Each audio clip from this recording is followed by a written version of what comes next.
You ask Tiger to solve. This deals with linear equations with one unknown.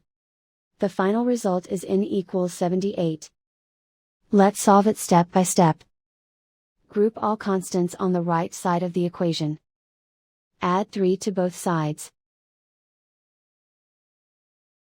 Simplify the arithmetic.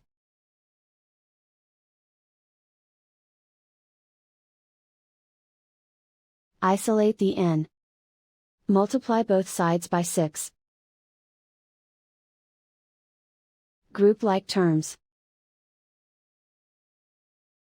Multiply the coefficients.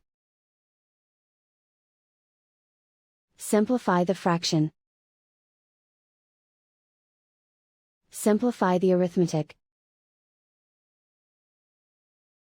And so the final result is n equals 78.